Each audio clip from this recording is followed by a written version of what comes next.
Sa mga nagtatanong ano ba yung switch na gamit natin dito kay Honda Click, yung gamit nating switch guys is itong domino tie switch. Paano ba naman kasi lahat na ng buttons na kailanganin mo sa isang motor nandito na. So kung gusto mong may hazard yung motor mo, ito yung piliin mo dahil meron siyang hazard button. Meron din siyang option guys kung halimbawa gusto mo ng horn na yung stock lang para hindi ka mahuli, pwede din to.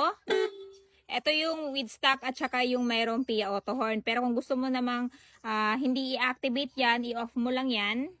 Ayan. Ayan. Kung gusto mong maging stock yung inyong horn. So yan. Pero kung gusto mong mayroong PIA auto horn. Tapos meron din siyang pass light guys. Ayan. Meron siyang pass light. Kita nyo naman yung ating tripod. So ang kinaganda kasi sa switch na to guys, pwede kang mag-upgrade dito ng hazard kasi walang hazard cyclic. Pwede ka din magkaroon ng pass light since wala din tong pass light cyclic. Pwede ka rin mag-upgrade dito guys ng horn or di naman kaya doon sa switch ng MDL mo, high beam at saka low beam. So naka-off yung aking MDL guys at kapag naka-turn on yan, and makikita mo dito, naka-MDL na tayo. So, ayan. So, kompleto na tong switch na to guys. Itong domino tie switch.